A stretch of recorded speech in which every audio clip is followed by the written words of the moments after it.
right, take three in this thing. Yes, sir. Yes, sir. Where do we start off at?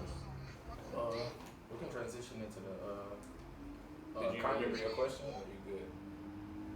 No, I forgot. Yeah, it's all good. I'm All still right, so going. basically, we just got done talking about.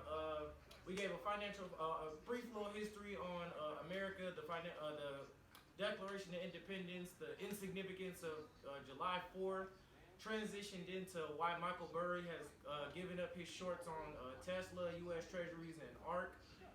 And now we are kind of going to transition into a little bit of pop culture. So I didn't get a chance to watch part two of the Kanye interview, but I saw part one and it was crazy. These two did see part two, so they're gonna really guide this conversation in terms of what they really fucked with. Yeah. So yeah, go ahead and get that off. What exactly was he talking about? And this is Drink Champs, by the way. Yeah, Drake said, and we can talk about the whole part one and two as a whole, because we barely touched on it much last week, because I hadn't seen the first part last week. Yeah, that's a fact. So Melijah, kick it off, man. What you rocking with? I thought it was really entertaining. I'm not. I'm not one of the people who think that Kanye is just like everything that comes out of his mouth is just genius. Right. Like, I second that 100%. like, I think he just says like a lot of crazy shit, and I don't know. A lot of people just live in an echo chamber where they don't really hear shit like that all the Right. time. It sounds smart to him at the time. Right. So yeah, when I was seeing people react to it and they were like, "Man, this nigga thinks different." I'm like, I mean, he probably thinks different than you. Yeah. But like, he didn't say anything groundbreaking. Like, I forgot what he said. He was talking about. Uh, what was he talking about? In part one or part two? In part one, he said a lot in part one. Man, yeah, he was going. Yeah, he was wilding in part one, bro. He was tweaking. Well, first off, like putting your wife in a group of your best friends in a group chat Man, and saying yeah, I'm that was- worth more than all you. Low key, I That was- like that that. was That was hilarious. it was That wild, was but that hilarious. was kind of funny. The fact that totally disrespectful, but the fact that he actually went that far and did it, I was like Kanye, Right. bro. Drake, Jay-Z, Travis Scott, like All the- nigga, you tripping? Yeah, and then your wife, bro. Like, Yeah, your wife. Like, come on, bro. What point are you proving? Right. so yeah, that part I was like, he's just kind of a. I'm not gonna say he's an asshole. Well, he is an asshole. He's a funny asshole. Definitely, yes, definitely. And I think now he's like kind of comfortable doing it, or at least on Drink Champs he was comfortable Yeah. doing it. I just think he's You could definitely tell he was there to put on a show, like to make a scene, a statement. Like, Facts. he even kept saying to himself, like, y'all thought I wasn't going. What he kept saying, y'all thought I wasn't going to get canceled, or I wasn't going. Yeah, he did say Whatever. that a couple times. Yeah, like he was there to They put on gonna a show. cancel me. Yeah, I think a lot of it was intentional, especially due to the fact that his deluxe just dropped to Yeah. Donda. Yeah. So Oh, it did drop? The deluxe drop? Yep, Oh, shit. it dropped like last night, I think. Oh, for Oh, real? wow. Okay. I didn't even know that. I didn't know Yesterday, that. sometime yesterday, Oh, yeah, I'm gonna have to peek. he released the censored version of the Life of the Party song with Andre 3000 Oh, on okay. the album, and then I think like separately he released the uncensored version. Okay. Yeah, it was Andre 3000, like original verse on there that was like on the internet and shit. Yep, I think he Okay. took the Drake diss off though. Okay, yeah, that makes sense. That I think that was Andre was kind of like complaining about that. Yeah, but yeah. Like I'm I not didn't trying know. to get Yeah, I didn't know that. that. Why y'all being mean to Facts. this? I'm here singing about my dead mother. Right. Beef and shit. You right though. That was crazy. I'm glad he changed it and put that on there though. I'm a huge Andre 3000 fan. Facts. Like, huge Andre Got 3000. it. That's my favorite. That's my top rapper of all time. Like Word. that's who I have. It's like The guy. the best rapper of all I feel time. that. Like, not my favorite. He is my favorite, but I have him like as the best. Like Right. the I best feel that. rapper of all time. For me personally. Right. He's one of my favorites too, but like it's hard for me to separate him from Outkast. Shit, Like- get the home on there as a group. Big boy, Yeah. snapping too. Yeah. I don't think he get the He credit he doesn't. deserves That's just true. because That's because he's standing right next to Andre. Yeah. But Big Boy, snap. I think skill wise, they're right next They to each right other, there. and then probably artistically or aesthetically. Yeah, it's just Andre more yeah. like more eccentric than Yeah, something. yeah. You feel me? He draw more of a crowd, you know. That's a fact. He draw more of a crowd, but yeah, Kanye is I do think Kanye is a pretty smart person. You feel me? Yeah, I don't think he's dumb. I think Kanye's pretty smart. I think You can't be a billionaire and be dumb. Yeah, right, yeah. right, He's doing something right. right. Yeah, that's a fact. But yeah, I don't agree with everything he says. Obviously, like he's too all over. If anybody say they agree with everything he say, you lying because he's just too all over the place. Facts. But that's just kind of how his brain works. Like he's splurting stuff out. Like he just all over the place. And that's the part of Kanye that I do kind of relate to because I'm not gonna diagnose myself with anything, but I've been reading up on like neurodivergent people versus neurotypical people. Yeah.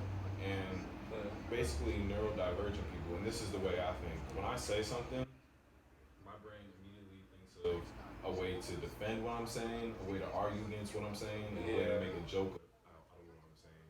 And then when I'm talking, it's like a struggle in my brain of which one should I say at this point? Like, should I say something funny as hell, or should I say something like, should I just say my point? Right. and Or what is neurotypical? Yeah, neurotypical is more of like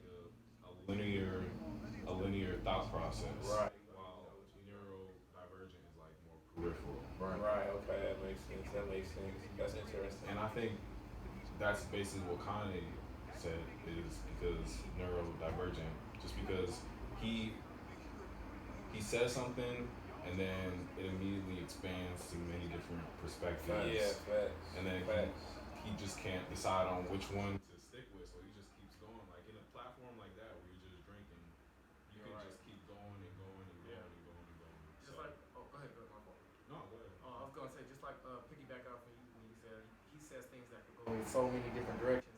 He brought up how he was tired of Black History Month. He said, "I'm tired of Black History Month," and I feel like if somebody heard that, just that, they'd be ready to kill Kanye. Like, no, this nigga didn't. But that's not what he meant. What he meant was like, I'm tired of this slave talk, because he feel like the only time Black History Month only shows a little bit of importance is that niggas talking about slavery and shit. He like, I'm tired of hearing shit like that. Like he said, let's talk about the future. Yeah, he said something like Black Future Month. He's like, why don't we have a Black Future Month? Like, let's talk about what we building toward, what's happening for us in the future. And when he explained that, I'm like, that makes perfect sense. But I thought that headline of just, I'm tired of Black History Month, I thought that was gonna go viral. Because niggas like they don't watch, they don't consume, they don't read. They hear the headline and they run with that. So I'm like, if you just take Kanye's headlines, you gonna hate him all. Yeah, facts. Yeah. That's why I'm like, the way, like he said, the way his brain works, you really have to like listen intently. Facts. If you choose to, but I can also understand why you just like, okay, Kanye. Yeah, like, fuck Kanye. If you listen intently, he do be saying shit a majority of the time. Like That's a fact. Something important. But a lot of times he loses me, like, and that's just what it is listening to Kanye. But overall, I definitely fucked with the interview, like, and also because you don't really always get that much insight into a person like Kanye. Right. Yeah, that's true. With all the stuff he got going on, like, as he talked about it all, from music to fashion to his personal life with him and Kim. Yeah. Everything, you feel me? And you don't always get that type of look inside a super celebrity like Kanye's life like that. So it's cool. It's always good to hear from Kanye, man. Because you never know what's gonna come out of his mouth. So it's always good to hear from the guy, man. I like that he made himself look personable. You know, like me and you was talking about the Drake interview. He clearly had control over every aspect of that Rap Radar interview. It was at his house. Yeah. They was throwing him softball questions. You know, like you could tell he was like, if we're gonna do this, it's on my terms. I'm saying this. Right. Kanye walked in, was like, look, whatever y'all on, I'm on. And drink into the smoke. He hit the blunt a couple times. Like, that was crazy. He took a couple shots. You know, he was willing to go. He was willing to give the answer that everybody was really hoping. You know, he didn't get no PC answer. He was like, I feel this way about this. I don't give a fuck how you feel that I feel about this, but this is how I feel, and I'm standing on it. He was throwing shots. You know, he called out Big Sean, John Legend. Right. Like, he was really. The whole backpack rap, everybody. He called out everybody. Like, damn. Damn. Kanye didn't give a fuck. He was going in. That was crazy to see. That was, like I said, it make you look human, and I think that's what get people to fuck with you. You feel me? If you don't look untouchable and just perfect, you trying to make yourself look too perfect. Right. I think that kind of deter people from trying to build that connection with you, really trying to fuck with you. Kanye walked in and everything you wish he said, that nigga said that shit. He went there. I'm like, damn, Kanye, that was crazy. Man. And this shit was like, oh, my fault, go ahead. No, go ahead. I was about to say, they had 180,000 people on it live. Yeah, fact. That shit was crazy. Part, like, yeah. people live was tapped into that. Right. So I thought that was crazy. Oh, with the second part, you know, they introduced Larry Hoover Jr. They were talking about getting Larry Hoover out of jail. It's a conversation me and you had yesterday. I thought we should rehash that. That's crazy. That was a good conversation yesterday. Quick time, how y'all do that? You said you seen the second part, right? Yeah. Larry, what you thought about just The concert. and just getting Larry Hoover out in general? I don't know, man. Honestly, cause we go. I get everything his son said about how he's never seen his grandchildren. How long has he been locked up? Like 40 years or something like that? 47. I think he said as long as he was alive, and I think he said he was like 47 years old or something like that. I get that, but you gotta understand how many lives Larry Hoover is responsible for. Yes. Like, That's a fact. I get the justice system is fucked up. I get the prison system is fucked up. Right. But at the same time, like this right here, the reason why he's in prison, why you never get to see your father right now, is justice. Justice. Like, he made somebody. decisions. Yeah, it's justice to somebody. He made decisions that put him there. And Like, think of all the families in Chicago that he's ruined. Hearing Kanye say like "Free Larry Hoover" and all this other type of stuff. Like, I'd be like, no, that man fucking killed my uncle or some shit like that. Right. See, and then one thing I was telling him yesterday, I always got a perspective like I don't want to see nobody really in jail because I have family and stuff in jail. I know how that could like I know how corrupt that whole system and shit could be. You feel me? Like it's not like if it was truly some rehabilitation type shit, that's one thing. But just us knowing what jail is, I still have the mentality like you don't want nobody locked up on. You feel me? Unless you like a maniac. You feel me? Like, raving, doing crazy, whatever. I feel that way in a split scenario. I feel like jail ain't all bad. The justice system not all bad. And the reason I say that is because I feel like particular black people, honestly, bro, I feel like we are genuinely convinced that 70% of niggas in jail are innocent.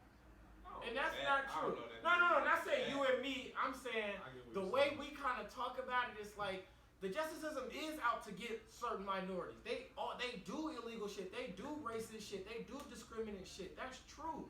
But niggas never talk about how most niggas in there did something to go there. If you gonna go there though, I can't let you kill him like that. Nah, I'm not killing him. I'm just saying like how you say it's like the system. I agree 50%. I think the other 50% is where we never actually say it out loud. All we ever hear, every time we have conversations like these, like black people in general, not us literally, like us. Right, when the culture every time we talk about that, we talk about the system. The system is out to get us. And it's like, when we really break that shit down, the system is not keeping you from getting a house or a car. You have shit credit, you don't have a good job, you don't really got that many skills, so you don't make that much money. That's keeping your ass from elevating. Shit is systematic though. You people are born into less than ideal environments. I agree. You have to survive on a day-to-day basis. Fuck getting a skill. Like I have to like walk to the store and make it back home type shit. So yes, that's true. I'm hearing that. Yes, that's true. But again, that's not most black people. Most black people are not in that scenario of having to carry a gun. Most aren't though, and we use that. Think about it. You grew up in the hood just like me, and neither of us grew up having to carry a gun. No, not having to. No. So that's what I'm saying. Most people can relate to that. Everybody from the hood, everybody in a bad area, everybody this, that, and the third. It ain't all of us that make this decision and make that decision every single day.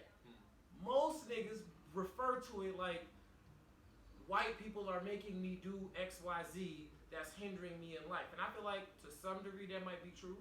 Most of us can't use that excuse. We look at why are most black people not where they want to be in life. I don't think it's because of the system. I think that perspective, I think that amount of people will use that excuse though. The system is why I'm not where I want to be. Even women, like black women, not just black men. I think if there are 100 people not achieving their goals, I think 30 of them can legit say, this is circumstantial. This is from the top down, forcing me to make these decisions. I think of that other 70 though, I think maybe 10 will be honest and be like, look, I'm bullshitting with myself. I ain't doing what I need to do. But then you got that remaining 60 that also should be real and join that 10 and say, damn, this is on me. But that 60 will be like, oh, it's the system. That's why. Really, I'm just lazy. I'm unskilled. I'm unmotivated. I'm not really trying hard, or I'm not being efficient in my try hard. I'm not as disciplined as I should be. I'm not as careful as I should be. But I feel like they're the blame. I disagree with shit like that. You know, you made the decision to kill it, like how we got on this by talking about Larry Hoover. Larry Hoover was a gang member. I was talking about him yesterday. I get why niggas want him free, and in the grand scheme of things, I support that. Because he's a leader that could really kind of bring back some cohesion to our youth. I support that 100%. But I'm not going to say that the system is all the way against him and won't free him. It's like, nigga, you was a gang member, you killed people, you sold drugs to your own community, you went to jail and was still on that same type of time in jail. Calling for niggas to get killed. Calling for little boys to start selling drugs, and now they fucking their life up. So the little boy that's in the hood saying, I'm forced to sell drugs because of circumstance, but you listening to the nigga in jail that's telling you, don't say white people are forcing you to make this decision when you are a willing participant in this game. That's kind of how I see a lot of shit. I feel like a lot of the people who don't have a legitimate excuse for why they are not where they want to be, they cling to that shit. Some people really do got that excuse like, man, I really don't feel like I got another option. I really feel like this is all I got. Some people, that's the thing, like, I'd rather get caught with it than without it. I'd rather carry this pistol, go to jail for having this pistol, get out in a year or two, versus not having this shit and get my ass smoked. I totally understand that fact. Carry by six. I totally understand that shit. Maxo Cream said it in a bar too. Shout out Maxo Cream. His new album is fire. But yeah, so I totally, we could even get into that later too. That shit was hard. I was bumping that this morning. Yes, you put me on. That shit was tough. But yeah, I feel like a lot of people kind of cling to that shit instead of really falling back on principles, falling back on morals. Like, it's on me to get X, Y, Z. Like, being from the hood, I mean, it kind of show you that you're not a product of your environment. I don't necessarily believe that because, remember, this is a fact. Another fun fact. Hold on. I didn't say that. Most billionaires in America were homeless. Dirt poor homeless. That's worse than living in the hood because you still got a house to go to. You might still got some money to catch the bus. Google it. Most billionaires did not inherit wealth. They were homeless. The most impoverished that you can be. So I don't fully believe being a product of your environment because two people could be put in the same exact environment and make different life choices. I had some of the same experiences that a lot of gang members had, that a lot of drug dealers had. I encountered those situations and made different decisions than them niggas though. That's why I'm saying I don't say I don't believe that at all. I believe it to a degree because I think that when you grow up in a certain place, it does make you think a certain way. You start to act a certain way and you start kind of carrying those principles moving forward through life. That's why a lot of drug dealers grow up to be great businnesmen, like a Jay-Z, like a 50 Cent. Right. They from the real hood and took those principles and put them in the business room, put them in the boardroom, and it made them rich. So that situation can breed some type of positivity, but it's not a one-size-fits-all where it's like if you come from this area, you are bound to end up going this way. And I guess when you literally interpret what being a product in your environment is, it's like, what's the product? Multiplication, right? 5 times 4 is always going to be 20.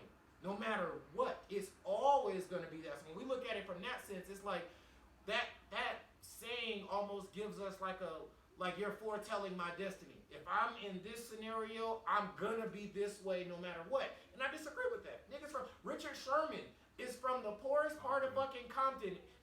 Stanford is the hardest school to get into in the country. It has the lowest acceptance rate of it's not even an Ivy League school, and it has the lowest acceptance rate of any school in America.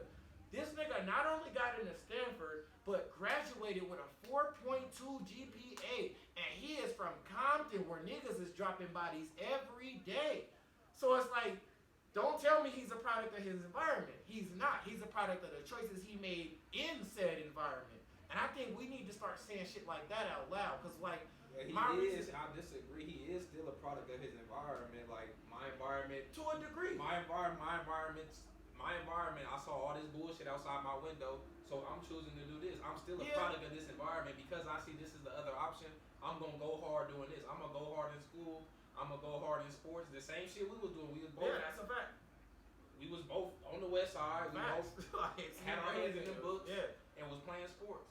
You still a product of your environment, whether it end up being a good thing or a bad thing. And I think another thing you missing is that even like the numbers you threw out at the beginning of the spiel, you feel me? The 30% of people who are actually being held back by the system, like that's still a large number in itself. Like 30% of white people not being held back because of the system, like 30% of people being held back who are choosing to do a good thing is still a problem. Like that's still a problem. Facts. It's not like no, everybody's not. You feel me? It's not a one-way street. Like no, everybody is not like I'm gonna choose the streets, or I'm gonna be like 100% a 4.7 student. You feel me? Like situations happen. Like you can be the best. You can choose the right path, be the best student. You feel me? And a college or something don't like your story. They don't let you in. Or you go to college and then you feel me because of the color of your skin, don't act like this shit don't happen because of the color of your skin or the way that you talk, you don't get the job or whatever it is after you graduate college. Like it's still there is still an issue. I'm not. Yeah, I absolutely agree. That's why I said most people who cannot use that as an excuse use that as an excuse. I didn't say it's not a real issue. That's why I broke it down like that. I do think that exists to a lot of people in real time. But the people who are not impacted by that same exact problem are using the excuse that they are affected by that. Those are the people that I'm addressing. I'm not addressing the people who are legitimately hindered by certain decisions. You know, like that's real. That's why I said racism is real, discrimination is real, you know, like prejudice, all of that shit. That is real and that does affect X amount of people. Other people who can't necessarily legitimately say that they are handicapped by those issues, especially in 2021. But you have those. That's people, my issue. those people in every race, though. That's not just a. But I'm gonna keep it real. I don't give a fuck about every race. I give a fuck about my people. Like, I'm gonna keep it real. Okay, I agree though. I think you're 100% right. That is true. It sounds like it's coming off like it's a black people thing. No, I care about my people more. You feel me? Shit on shit too. Not every white person is successful. But white people is up immediately. Feel me? That's why I don't care about how they view this. I care about my black people because I'm black. So of course I feel like I wish these issues affected us less because I seen how it affects us. You got friends and family that's affected by it. You do, I do. That's why I give a little more care to it. I'm not saying these issues only affect black people, but I'm surrounded by black people, so I hear them say this most often than anybody else. I'm not around a lot of white people to hear white people regurgitate the same shit. I'm not around a lot of Asians and Mexicans to hear them say the same shit. I'm around my actual friends, my actual family, my actual neighbors, my actual acquaintances, co-workers, whatever. I'm like, damn, this shit fucking suck. You feel me? Like, I wish one day we woke up and was like, this shit on me. Because I feel like in 2021, there is no real, and I don't mean this literally, I mean it more figuratively, there is no real system. Meaning, whatever information that you feel like could really be utilized to change your fucking life, there is no major entity withholding that from you. There is no group of white people keeping information from us in 2021. Racism still exists. Some people do get denied for a car or a loan or a house because they're black. They do have an interaction with a cop that they wouldn't have had if they was white. That's true. They do get followed around the store and they wouldn't be if they was a little lighter. That's true. But I mean, like, in a general sense, us elevating as a people, all of that shit I matter. don't think all of that shit matter though. All of that shit. Yeah, it does. But I'm saying that's not everybody. There are more good cops than bad cops, I believe. There are more good people than bad people in the world, I believe. There are more good cops than bad cops, I believe. I've had more positive interactions with people of another race than I've had negative. I certainly have had negative ones. I've been called in there. I know what all that shit like. I've been looked at crazy. But those I haven't those as few well. interactions that are bad though, those impact you differently. Absolutely, they make you approach every situation like that. Yeah, so they I have agree way with more that. weight, for But sure. again, if I can bet on average that I won't have a negative interaction like that, I've been stopped by the cops numerous times. It didn't necessarily turn into a negative situation though. It didn't necessarily turn deadly. You get what I'm saying? That happens often enough to where it is a major problem in America, and we need to address that. Black people are targeted by a lot of different programs. That's been proven. The FBI, the CIA, that's a fact. Like, that's not a secret. That's not a conspiracy theory. Like, that's facts. But in a general sense, I can bet that I'll have more positive interactions than negative. I can bet more often than not I won't have to deal with a situation than will. Not even a specific situation, just in general. That's also an What's the individual likelihood? thing, 'cause you, like people like me and you very well spoken. You feel me? You can have that conversation. Me and you, we got sirs and ma'ams and shit like that in our vocabulary. That's a fact. That's a fact. And we know, you feel me? Shout out to sirs. People we grow up with, or that we be around, family and everything. That's not everybody doesn't speak that way, or you feel me? Compose themselves that way. So their interactions are oftentimes negative, and that's where the prejudice comes in. You hear the way a person talk, or you see how they dressed or something. That's what makes up that cop's mind. You feel me? When he see someone like us or hear us speak, and we well spoken, or you know, we like we saying yes sir and stuff like that. The interaction is gonna go different than somebody who was talking about people who never left the hood before yesterday. Like, someone like that. You feel me? You pull over, you feel me? Crib Mac, you feel me? It's an issue. It's an issue. All Facts. Like, immediately. You know what the interaction is every time. That's a fact. So it's kind of different. It's kind of different. Like, I understand. Like, I can speak on my individual experiences as well, and yes, it's positive and bad for sure. But like you said, we can speak on the people that we grew up with and around. Like, I know every interaction, if not a majority of interactions, are not positive like that for a lot of people. Okay, for a lot of people, but then if you actually break it down a little further. That person is probably gangbang. He probably sells drugs. He probably pimping. He probably been in and out of jail. He probably really believes fuck the police, if they pull up, I'm busting. Like, we gotta be fair on the other side of this. It's like, what person is most likely to really have a negative? I don't agree that means that you just like. I'm not saying you deserve to be treated that way, but then again, the energy you put out is the energy you're probably gonna get back. It's game members that we both listen to, whether it be on YouTube or whatever. You feel me? That we all know are popular now, but they gangbangers. They made choices young, but they still have that personality or whatever that make us fuck with them. Like, yeah, they're not bad people. You don't want to see nothing bad happen to them. Fact. I don't want to see nothing bad. Nobody. Like, they might have to make a decision because they made that one choice way back when, that they might have to make a decision today that puts them in a negative situation or predicament because of a choice they made way back when. But we know them. We know they got a great personality or whatever the case may be. We don't want to see nothing happen to them. Right. You feel me? We feel the same way about family members that we have, or whatever, or friends that we have who made a decision back then. And shit, you in that life. You feel me? Like, that's true. If you got an enemy, you got an enemy. You can't all of a sudden be Poindexter now. Right. Yeah, that's true. One bad decision, and now you feel me, the rest of your life is fucked. I agree with that. But again, this was initially about people who do not have to deal with that on average. We got all of this. I'm not, because it matters though. It matters though. Like, when we really break it down and kind of really apply it. That's why I keep saying, I absolutely agree with everything you just said. For the people who can use that as a legitimate excuse, I agree with that. Regardless, though, because a lot is subjective, I feel like the majority of people who are not where they want to be are using an excuse that they are not validated to use. That is my overall point. The person that don't gotta come up and deal with an enemy, and I don't gotta carry a gun. I think there are more lazy people in the world than people who feel like they need to carry a gun. There are more lazy people in the world, more unmotivated people in the world than people who are gang members and feel like this is their only hope. That doesn't mean that there aren't still a lot of those people who genuinely feel like that. Right.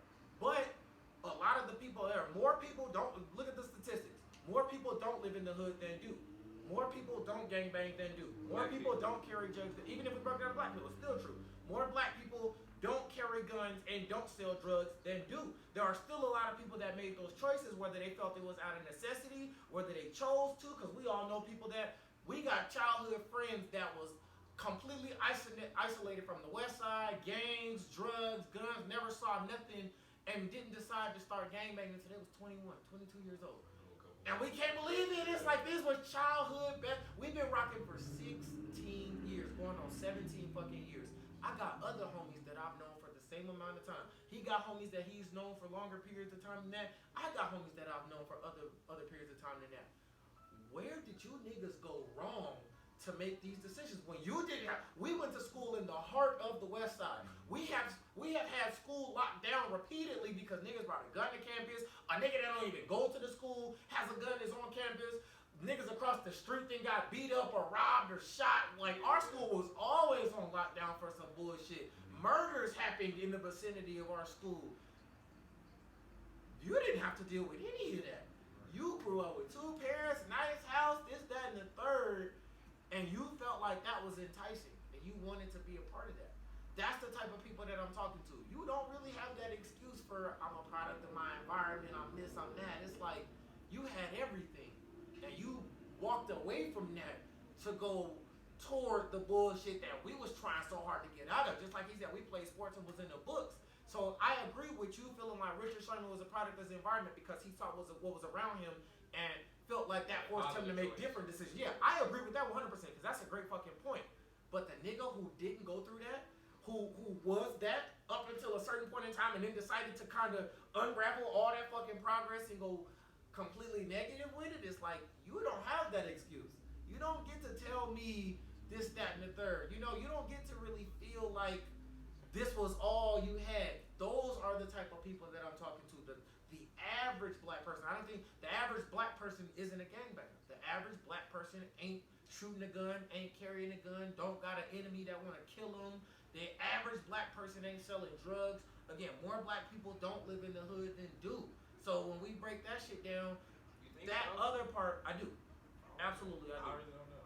I genuinely, let me not say that as a fact. Well, the other shit is a fact, like literally a fact. But in terms of more black people not living in the hood than do, I'm more so, that's an opinion. That's not something I'm stating as a fact. I think a lot of black people are like hood adjacent. Like, there are a couple of blocks. I like that term. I like that term. Hood adjacent. A lot of their friends are in the hood, and peer pressure to be like their friends is what gets to them. I think that's kind of what you're saying. Yeah. Like, it's a term that is like 6 degrees of separation. I think it's less. I think it might be less than that for like black people. I think maybe 2-3 degrees of separation between you and the hood for any given black. Absolutely a fact. I 100% agree with both of y'all. Absolutely. Yeah.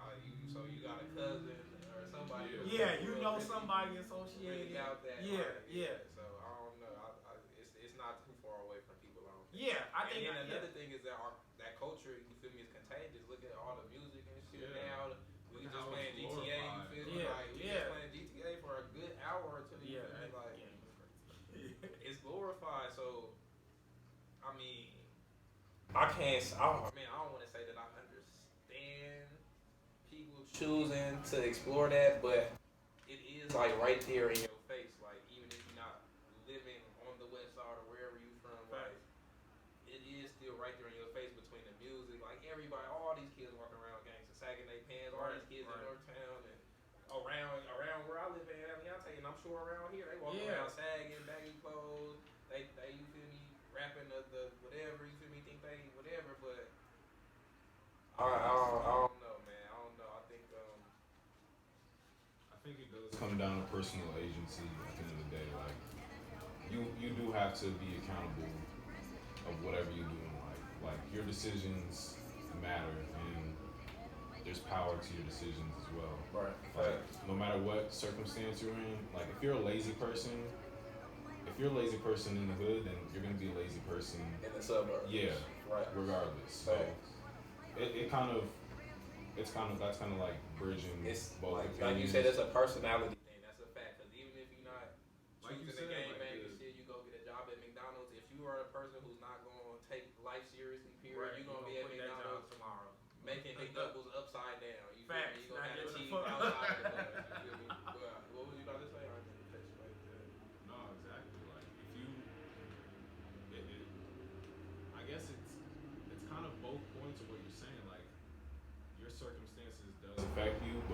it does come down to personal agency. Like if you're a crazy person in the hood, you probably get bullied a lot or something. But if you're in a different environment, some people might think you're fucking Kanye. Like, look how this nigga thinks. Right, that's true. Look at all these, look at all this art he's creating and stuff. So, yeah, I think it's a little mixture of both of reasons why. Like, you got to remember, we're only like 40, 30 years removed from the crack era, from the beginning of the crack era. Right. So we're still like, as a people, as whole, like we're still trying to expand our consciousness. I think that excuse of it's the system is the reason why I'm here. That can only last for another 2 to 3 generations of black people. After those generations are done, then that can be an excuse of why you're at that Man, point. it was 400 years of slavery. That shit is systematic. Like that shit matters. That shit shapes people's mindsets. Like you really destroyed a mindset of a whole people. Like destroyed their history, destroyed their whole mindset. And now, even once you let niggas free, once you let a slave free, like your brain is still that of a slave. You don't just automatically know how to function in society and teach your kids the right way to thrive in a society that you didn't create. You built it. You feel me on the back of your labor, but you don't really know the undertones of how that society works. You feel me? You don't know that you need to start a business or have land or whatever. You feel me? Whatever the undertones are. You feel me? You don't know that. You don't know to teach that to the next generation. I agree with that. Partially, exactly what you said about slavery lasting 400 years. That point is why I disagree with your point about that excuse lasting for 3 or 4 generations. Personally, I believe niggas can't use that excuse no more right now. And the reason is this. I thought you were about to extend it. No. I believe that what he just said, it lasted 400 years, is why we don't got another 3 or 4 generations to use that shit. Because when you break that shit down, think like I said about 2021. If I want to get my credit together, I don't need to depend on a white person being racist or not to give me that information. I could go find it. If I want to know the best way to go about getting a car, getting a house, getting a loan, the best way to improve my fucking life, like I said, there is no white entity hovering over Google like, oh no, we ain't gonna give this information to niggas. We ain't gonna let niggas have access to Wikipedia. Whatever I want to know, I could go know. Whatever problem I'm facing and want to overcome, I can really overcome that shit. I disagree with that a little bit because they still control the entity. You can get the information on how to get the loan, but when you go talk to them people, they still have the power of whether or not you get approved. That's true. But how I feel is that in 2021, racism is not as impactful now as it was 150 years ago. 150 years ago, black people were probably way more handicapped by racism and discrimination than in 2021. Proven in the fact that more people have a mortgage, more people have cars, more people have personal loans, more people have debt in general, right? So the banks are showing some type of leniency to black people. They don't. When you think about more people that are in jail caused it, so it's not like niggas is getting bagged up and getting XYZ punishment because they're black. They either getting XYZ because they brought it up on themselves, or they more than likely aren't getting treated that way. The average black person doesn't really get to. I think the average person doesn't get a major hindrance through racism. The average person isn't like, this major event happened in my life because of a racist person. Some black people can absolutely point to that. Even a lot of black people. But the average person can get through life and live to be 75 without having no major racist shit happening to them. Do you think there's a difference? Because I do. Do you think there's a difference between racism and systematic oppression? Like a racist individual is one thing. Yeah. Systematic oppression. Even if we went that route, there are more black 100,000-aires, millionaires, billionaires now than there was back then. So if systematic oppression is still such a gigantic thing, and I'm not saying it's not, it exists, I agree. And I do think it's different than racism. Yeah, but it's not as impactful as it was. So the fact that we still collectively make the most money and we spend the most money, that's why we're the brokest, that's why we have the most debt. That's not a systematic oppression thing. That's us. We are holding ourselves back in that. Going back to your slavery point, this is a fact that you can Google. More black people owned land before and during slavery than after slavery. That is a fact that you can Google. So when you said that a slave that's free don't know how to go about XYZ, cap. Yes, they do. They was so fucked up that they absolutely knew what to do. They absolutely was like, we need to do X. You can Google this. Google it. Google 1866. That was I forgot what act came out. It might have been the Homestead Act. That year was when black people officially like they kind of broke through that like. So the reason why a lot of us have white names is because when black people got free, they kind of erased all records. Niggas didn't really do great bookkeeping and accounting anyway, so niggas didn't really know their last name type shit. When they got brought over. Yeah, but the government actually did this once they were free. Like that's why I'm saying it. Like literally, like that's true. But this happened again when they got free. Google this. This happened in 1866. People pretty much got their whole lives reset. And that's how people were able to start going about getting land, going about getting jobs, getting educated, going to college, things of that nature. This actually happened. These people did know what to do. So when you think about how we kind of backpedal through that, Google it. I'm not making this up. You can Google it. Because of the find it act, out. that means that because of some act was passed, that means that black people started being incentivized to do they started feeling like they were incentivized to do other shit where they didn't have to own land. Whereas remember, not all black people were slaves in America. It might have been the Homestead Act, but the law absolutely happened in 1866. I remember that year 100%. But if you Google when did black people own the most land, it's gonna take you back to a time during slavery. I guarantee the year is during a year of slavery type shit. This like really fucking happened. So I feel like we hindered ourselves by going backwards because when we was handicapped like a motherfucker, we were actually moving forward. When we weren't, I'm not saying I'm pro segregation or nothing like that, but we had our own shit. That's a fact. We had access to our own things, whereas now we forced to share things. That little creek created like a new avenue for us to be shut out of things, right? So it's like going back to that period of time, we was fucking slaves. Well, not all of us though. Some people was really getting money. There's a lot of black people here that were never slaves, ever, never slaves. My grandparents wasn't slaves. My great grandparents wasn't slaves. I wasn't a fucking slave, and I did X, Y, Z. Some people was fucking slaves. Some people did have ancestors that were slaves, and they still knew how to operate. Why is it that we now are not fucking slaves and have no idea how to operate? But we can share the same library with niggas now. Niggas don't go to the fucking library though.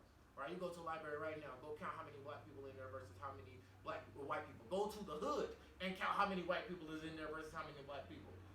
The numbers speak for themselves, whereas back then, niggas felt like, damn, I need to educate. Like, I'm fucked up. I'm a slave. Or I'm a former slave. Like, I gotta do this shit. Now that we don't have those major issues to deal with, what's our excuse now? That's why I say we don't have that excuse for another 3-4 generations. Those excuses been gone. Niggas that was doing crack for 15, 20 years, those niggas had the fucking excuse of, damn, this shit fucked me up. Now, niggas don't even smoke crack no more. Why? Because they know what it does to niggas. You gotta think about those people had kids who had to go through their parents. Yeah, that's what I'm saying. Those niggas have that excuse, but people who were adults in the 80s and had kids in the 80s, those kids are 40. Right? That's true. Even if those people had kids, they are removed from that shit. They are removed from the crack era. They are removed from zombies walking up and down the street. We grew up in the hood where there wasn't that many crackheads. You might have a neighborhood crackhead or 2 or 3. That's different from a whole fucking area of niggas being crackheads, like really off it. We didn't grow up seeing that. That shit phased out. You start seeing less and less. You might not see a crackhead on the west side right now. Somebody might be abusing drugs like a drug addict, but a crackhead, like specifically a crackhead, a heroin addict, those are not as common today as it was in the 80s. That shit.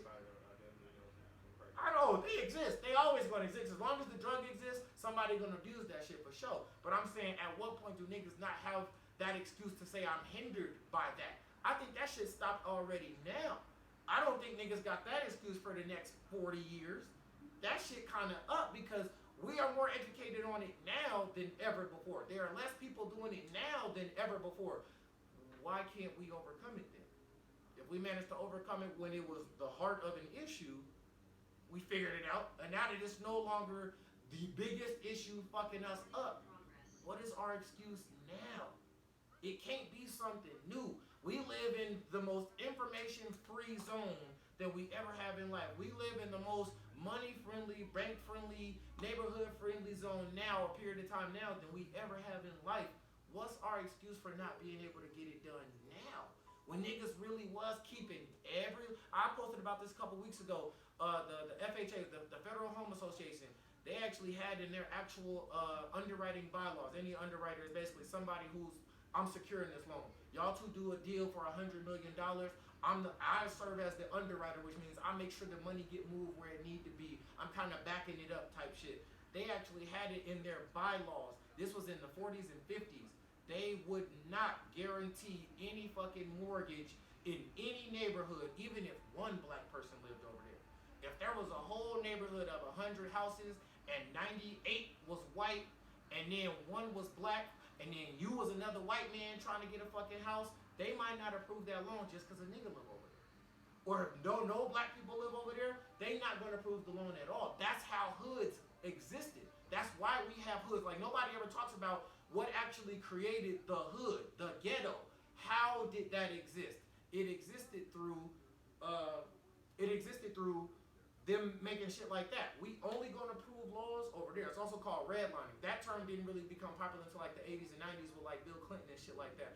But back then in the 40s and 50s, this is how they was going about it. Like, we won't even think about letting a nigga live over here. If you want a mortgage approved by us, we only approve mortgages in that neighborhood, which would just happen to be the West Side. But remember, even going back to Las Vegas, the West Side used to be full of white people. The very first people to ever live on the West Side was white people. Yeah, nothing existed. So only white people lived over there. Then that's what also created suburbs, which is literally just a random house being plotted in the middle of nowhere. That goes back to the fucking colonies and shit. They was just knocking down trees and building huts. Those were the original suburbs. I'm living over there. I'm not living in a colony. I'm living in the outskirts. Then as we just grew more technologically advanced, niggas started making real houses. Niggas started building projects. Like, we only let niggas live over there.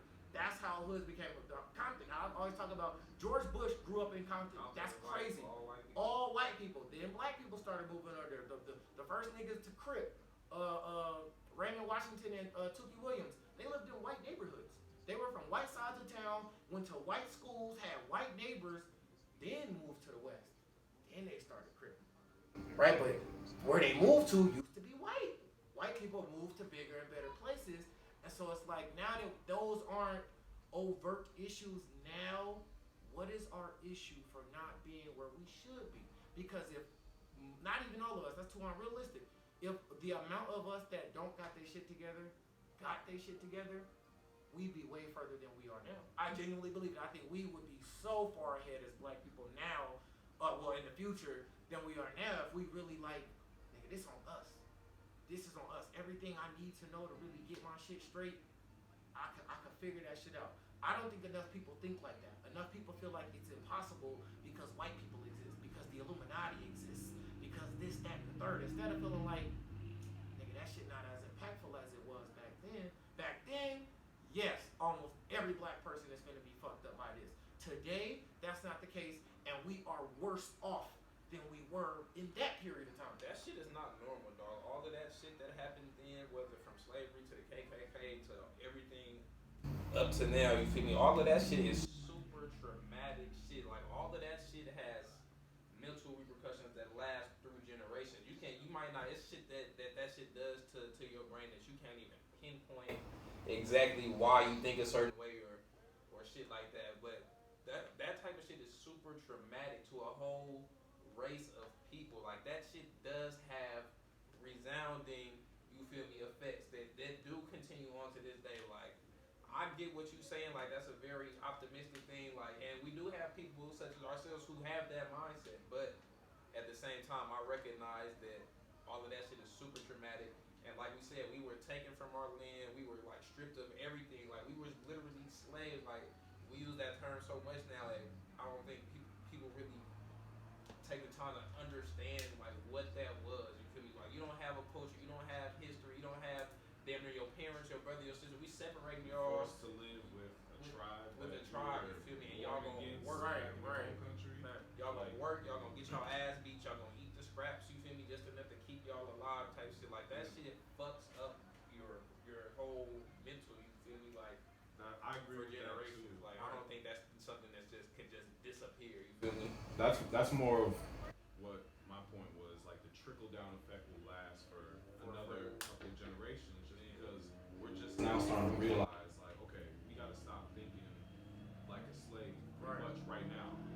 So it's gonna take us passing that on to our children, and then our children having only that mindset to pass to their children, and then I think that's a generation who's gonna be done saying like, okay, it's a systems reason why I'm in this place right now, because there's still people our age who still think like that. Yeah. So obviously it's not gonna end in our generation. Nobody's just gonna like change their way of thinking. I mean, some people aren't, but a lot of people who are thinking a certain way in their 20s to 30s are gonna think that way for the rest of their lives, and they're gonna pass it on to their children. And there are a lot of people in our race who are progressive. Like what you saying, I some shit I agree with, some shit I don't. But that's like an ideal situation type of thing. Like yes, we want everybody to think forward. Like Kanye was saying, a Black Future Month. Like we want everybody to think forward, like get past shit. But that shit is mental. Like that's all neurological shit. Like the impacts of those traumatic events are neurological. Like that shit that you feel we just as non-experts are not gonna be able to understand. But you can see that shit like that still affects us as a race. You feel me? But yeah, like I said, a lot of shit you said I agree with, a lot I don't. You feel me? But we could agree to disagree. I feel. What's the time saying that one? we're at 51 minutes. Yeah. We went in on that time, and that all stemmed off of Larry Hoover. It started with, we talked about this yesterday, where I was like, I would want him free in terms of the purpose he could potentially serve, but I'm not gonna act like it's a major, gigantic, enormous plot against him to get him out of jail. Why is this nigga in jail? He was a gang member, he was a drug dealer, and a murderer. It's not like he was some random. It's not like they gave Martin Luther King 150 years because he was Martin Luther King. That's not what's going on, but people never tell that other side of the story. That'd be my thing. We only talk about Larry Hoover in terms of the system being out to get him, and that's why they won't free him. We, as a people, never tell the other side of the story of why is the nigga even locked up in the first place. I completely agree about the rehabilitation and you served your debt to society. Then again, though, you put yourself in there. Yeah. If you wanted to serve this purpose of rallying people and getting us free, that shit should have mattered to your ass when you decided to kill niggas. That shit should have mattered to your ass when you decided to poison the very same people you miraculously care about. Where was that care and desire to move us forward when you was poisoning us, killing us, holding us back? Where was that mindset then? Just because you have it now, that don't mean it's going to be as impactful as you think it's going to be now.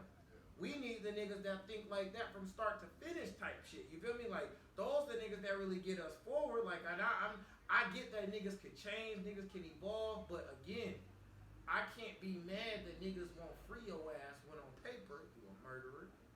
Other niggas not. You murdered a lot of people. You directly, he got arrested for directly murdering somebody. That's not even talking about the number of niggas he got killed. Niggas that killed other niggas on his behalf. So now you double-edged sword. You get niggas put in jail from listening to your ass. You get niggas took off the earth by niggas that was listening to your ass. There was 3 niggas, you and 2 other niggas. 1 dead and 1 in jail, all because of your ass. Now we want you free to rally us together and hoorah us. That don't make no fucking sense. Like, now, like I said, the purpose he could serve in an ideal world where he get out and he helped get niggas together, the youth, specifically in Chicago, that's really bodying shit and doing all the murders there. Could he potentially have that effect to get them to chill the fuck out? Yes. But again, how many of them have outwardly said this out loud? Like, we don't know him. We don't got that desire. Yeah. I talked about this with him yesterday. G Herbo did a DJ Light interview years ago where he broke that down. He like, you didn't starve with me. You didn't live where I live. You didn't go broke with me. You wasn't out here trying to get this money with me. When they killed my homie, you wasn't there to cope help me cope with my feelings. You wasn't there to make me feel better. You didn't have those vengeful thoughts that I had about trying to go get a nigga. You didn't see my mama cry and have that same desire to put her in a better situation. You are just a random ass old man that none of us really know. Thus, you won't have that exact. Niggas might respect your name in the streets. You know, oh yeah, back in the day, nigga, he was that nigga. Niggas didn't fuck with him. He could beat niggas up. He could get niggas killed. Niggas respect your street life, but in terms of you preventing me from doing what I'm gonna do in the streets, I don't know that he has that same impact today. But even if he don't, you feel me? Even if we not on the premise of free him so he can lead shit, like if you do 50 years or whatever he's done so far, and if you're rehabilitated, you feel me? If you can get in front of, because he's not even getting parole here or nothing. If you can get in front of a judge and prove that you are rehabilitated and can transition back into society in some way, you feel me? Then free that man, whoever he is, because the same way you just brought up Vlad, I watched the mafia nigga get on Vlad and talk about 20 niggas he killed. Yeah, and he is walking free to this day. That's because niggas snitch though. You know how they operate. Man, I don't give a I'm not saying right or wrong, but that you explains why you he's just free. said Larry Hoover. You feel me? We don't want him out of jail because he a murderous, thuggish, whatever. These white people are the same thing. You feel me? And they are out of jail. Nobody's like campaigning to put whatever the mafia nigga name back in jail. And it's But funny, and it's a lot of them niggas, it's different when I caught bodies and wasn't necessarily pro-government to help or pro-police to help them go get other niggas. Them niggas specifically not in jail because they told on whole organizations. It's like I might be responsible for 20 murders, but I'm a part of the whole organization that's responsible for over 100. So now I come down to a game of numbers. Do you want to be able to book 20 niggas that's responsible for 100 murders total? Or do you want to just be able to get one nigga that was responsible for 20 murders, but all of these niggas still alive and well committing more murders? That thinking though. I'm not saying it's right or wrong, I'm saying that's what's happening though. No, I'm saying that thinking from them is systematic though. That's not a simple right or wrong, like you in jail because you're right or wrong. That's some systematic shit. Like if you gonna help us, us being the police, being the system, being them crackers, you feel me? If you gonna help us catch more of your kind and put them behind bars, then maybe we'll let you walk free early. Right. But fuck that. You don't gotta snitch on nobody. If you did your time or whatever and you are rehabilitated, that is what should determine whether or not you come home. Not if you snitching on the next people. Not if you bringing down a whole gang. It's not my job to help these white people put everybody in the hood in jail. That grew up in the same circumstances that I grew up in. The people that I consider family at some point. That's not my job to be putting nobody in jail. I agree. That shouldn't determine whether or not I get to go free or not. I agree. It's fucked up when it happens. That's what I'm saying is that in itself is a systematic thought. That's not a simple right or wrong thing. That's some systematic shit. True. Like if you are not going to help this system the way we want you to help this system, then fuck you can rot in the jail, rot under the jail. You feel me? That's not. I'm not fucking with that. That's true. I feel that it is fucked up. But even going back to Larry Hoover, that nigga was in jail for 20 years before he caught an additional life sentence. The reason that they gave him that extra life sentence was because he clearly wasn't rehabilitated.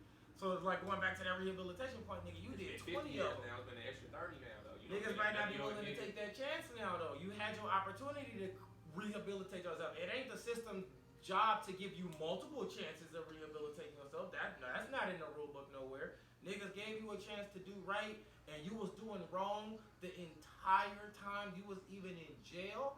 That might give a judge cause to say, we ain't never let this nigga out. This nigga was in here 20 years in these fucked up conditions and still didn't learn his lesson. You might not ever learn your motherfucking lesson.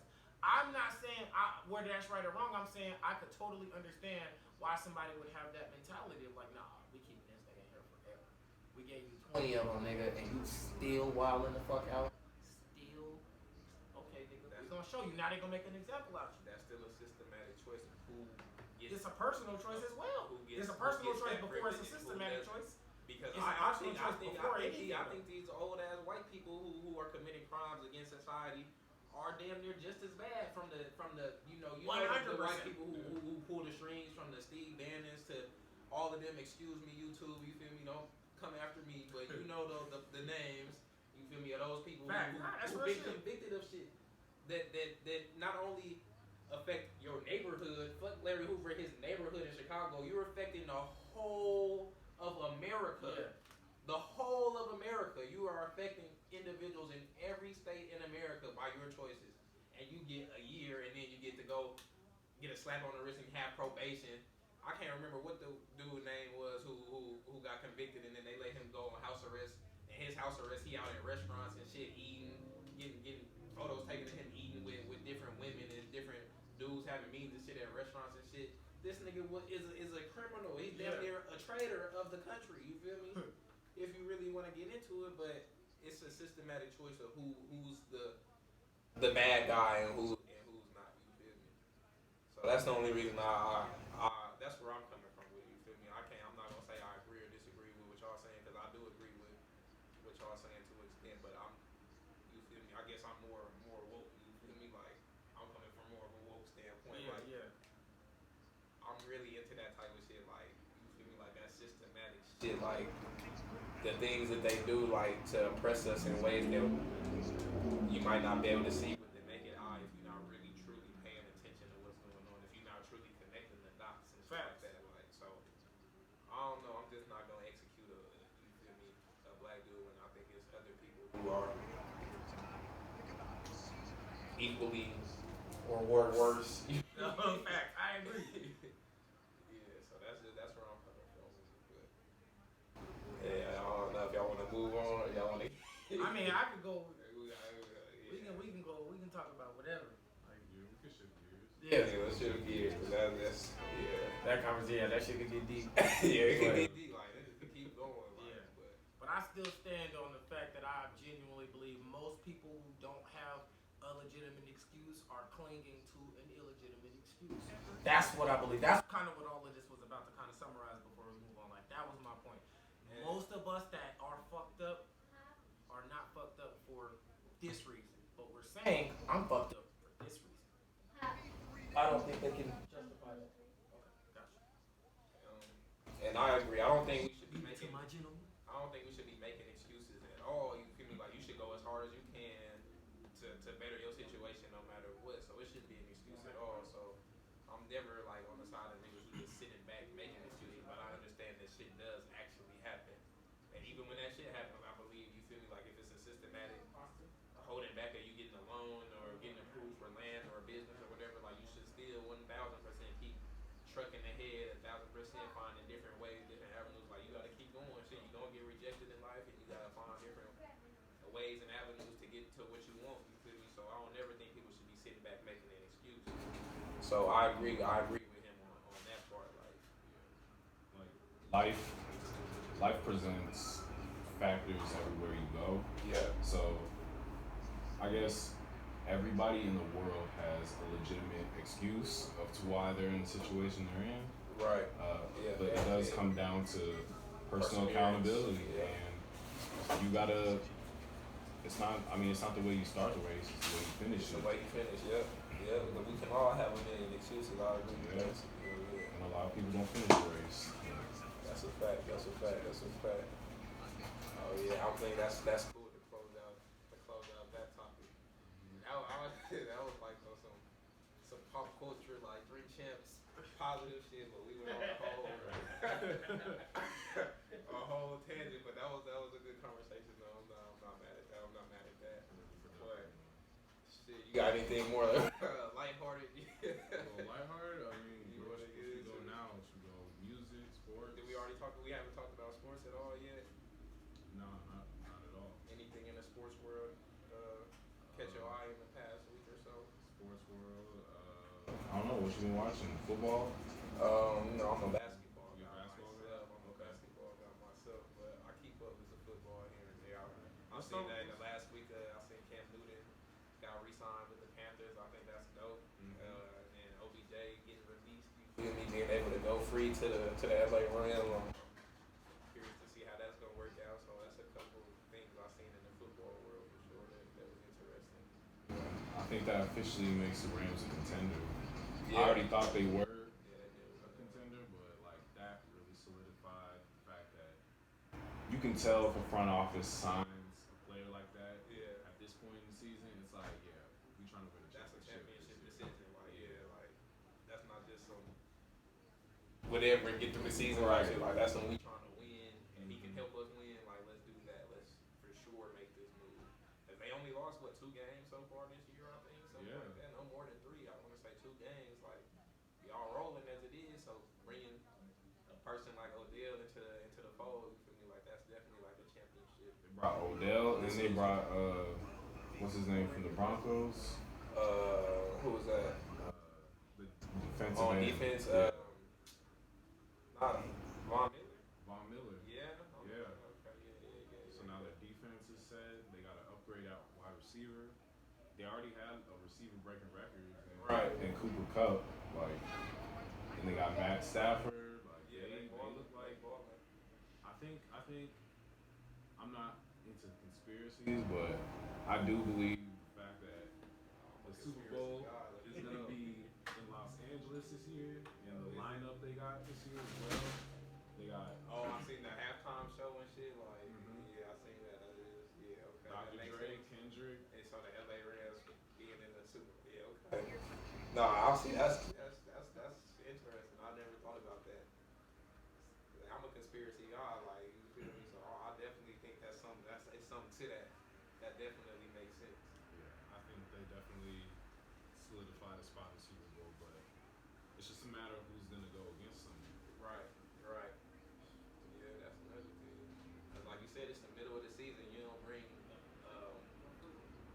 how do I want to say, like a big personality like Odell to your team in the middle of the season, especially when you already doing very well. You feel me? Yeah. If you don't, you feel me? Like it was many conversations that went into that. Like that was definitely like a decision that niggas decided like this is going to put us over the edge. Like we already solid, but that's going to put us over the edge to make it.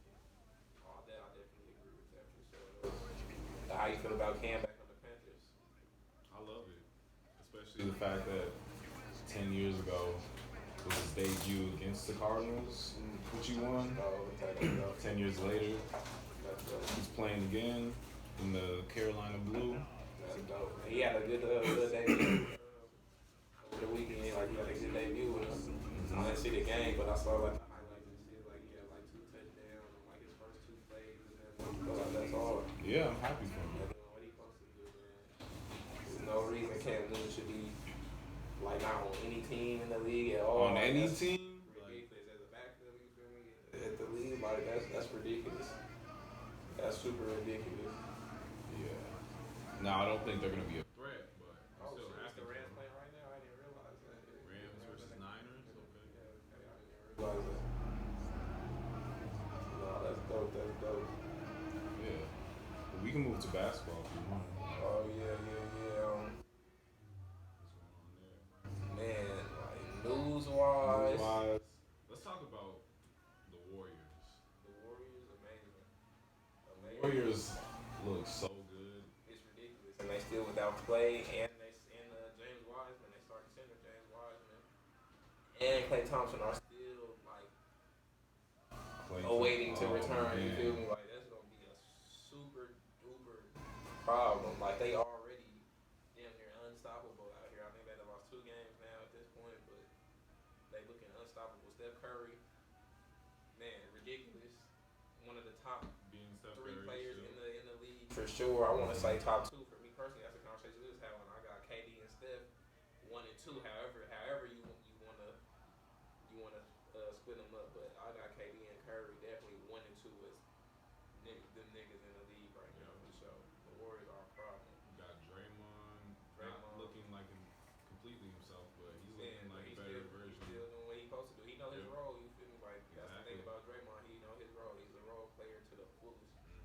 And a leader too. Yeah, and a leader, you definitely need That's that. his role. I seen them chewing out Jordan Poole last week. Like I seen them getting into it on the bench, but that's just you feel me. That's nothing. That's just Draymond. You feel me? Like you know that's what come with Draymond. You feel me?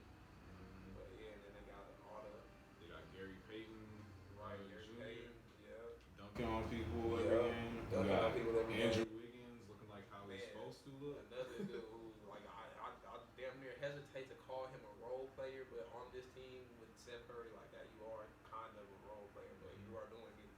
Like, you are a top tier role player. You feel me? Like I guess I'll say it like that. He's a top tier role player. Like he out there doing exactly what he's supposed to be doing for sure. Shout out to A. Wiggins, and then they got all the other mini Steph Currys, fucking Jordan Poole,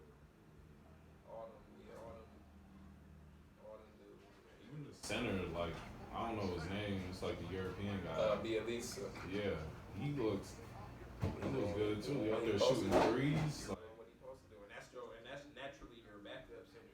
yeah. You have to think about that's naturally your backup center. You have James Wiseman still. That's ridiculous. So yeah, you plug them in.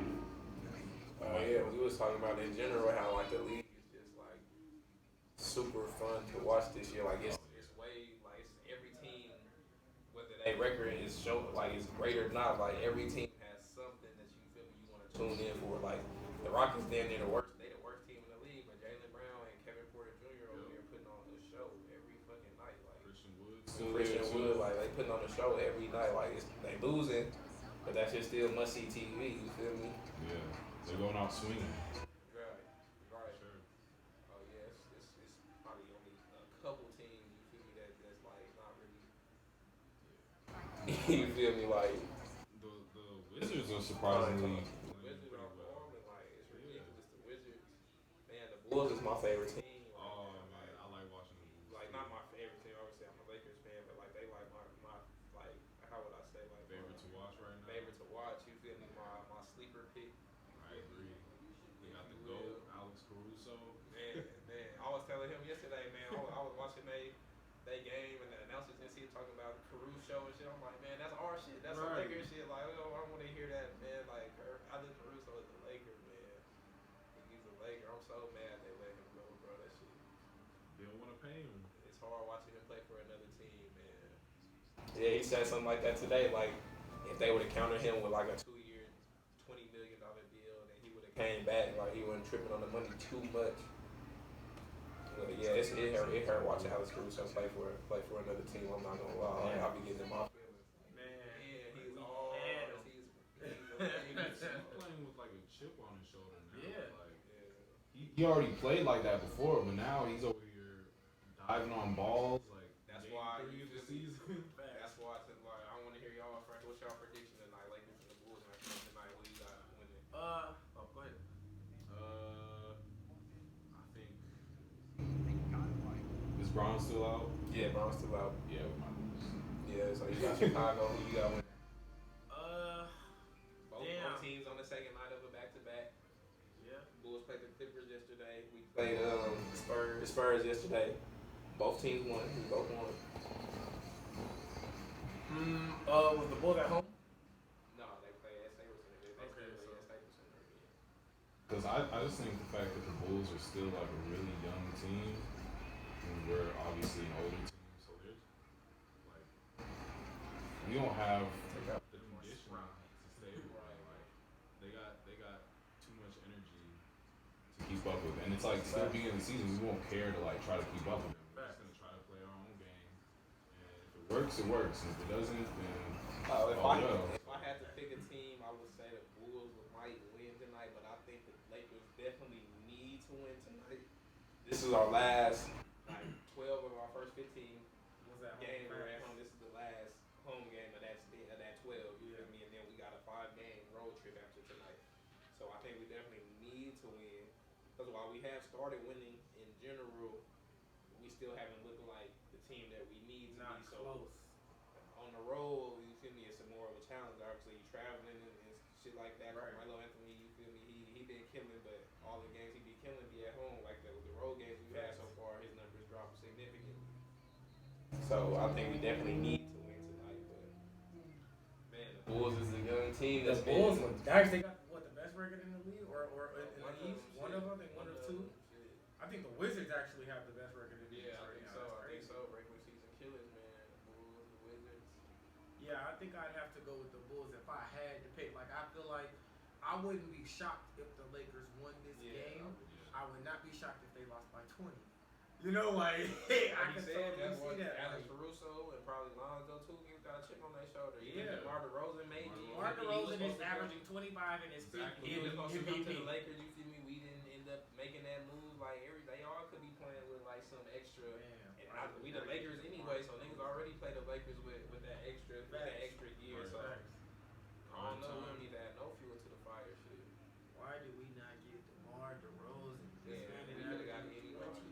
Five. Rosen, we didn't get Buddy Hield. Zach LaVine, we didn't get We didn't do Bradley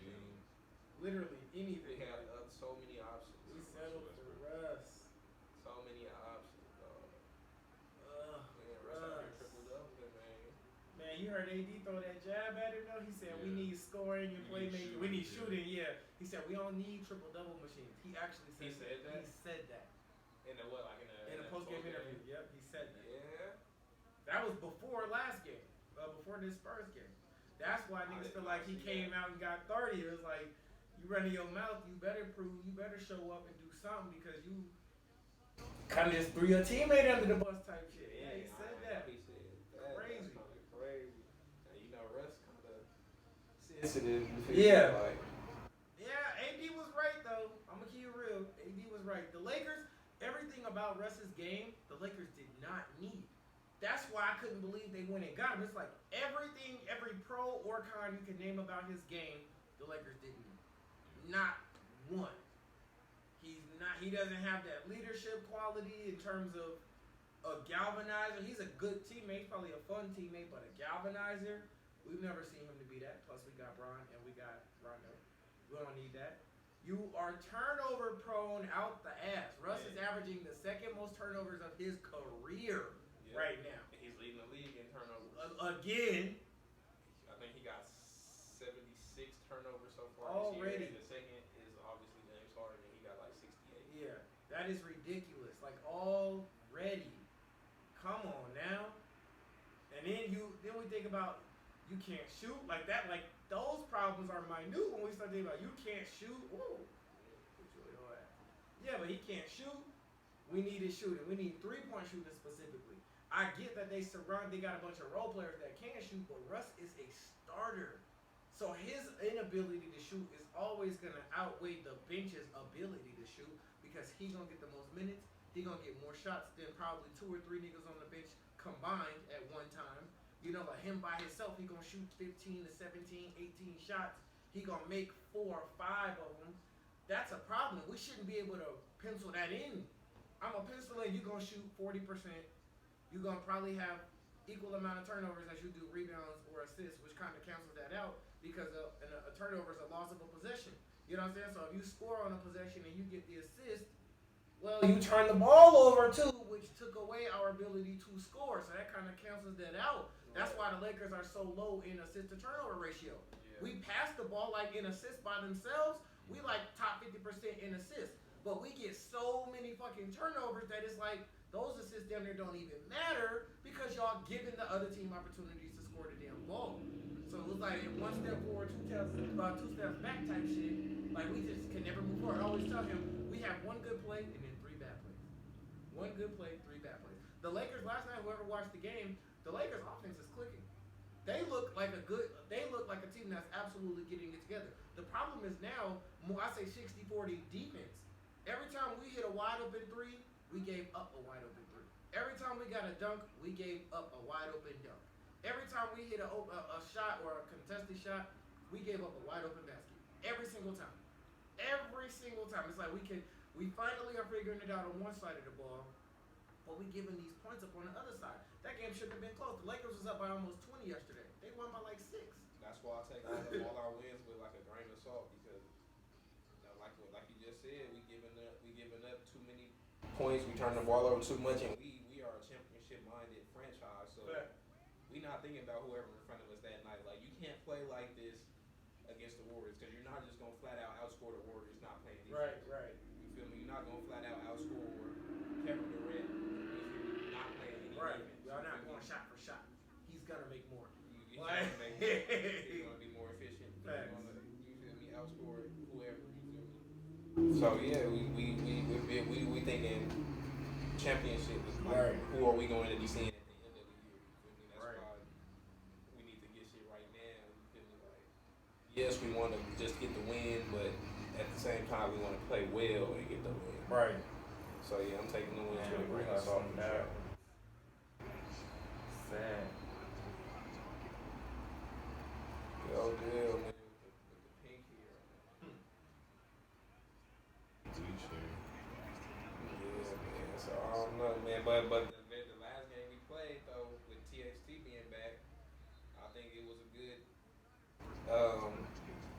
how I want to say like a good spark. Yeah, exactly. It was like it was. I liked what I was seeing. You feel me? Yeah, he gave hope. Because if you notice, THT in the fourth quarter was the one handling the ball the majority of the time.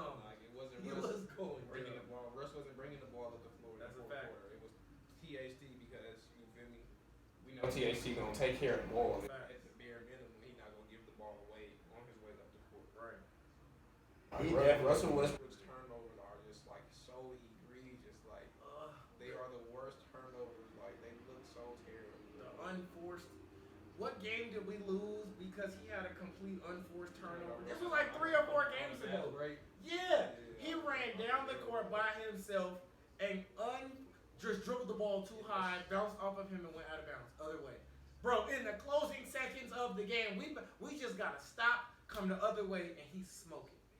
I'm just like, Russell Westbrook. We almost lost to the Heat because he think he a three-point shooter. Right, now I was just about to bring that up. Bro, Melo is sitting there wide open. You could clearly see him yelling at Russ to pass him the ball wide open like, Russ, give me the ball. Literally, he was doing this like, give me the ball. Russell was just sitting there. Dribbled the hawk out. Didn't make a move. Nothing. He wasted the fucking clock to miss. Now, luckily, we got lucky in overtime. Nigga, Tyler Hero Missed wide go ahead open. He had hit like 5 or 6 threes against the Lakers.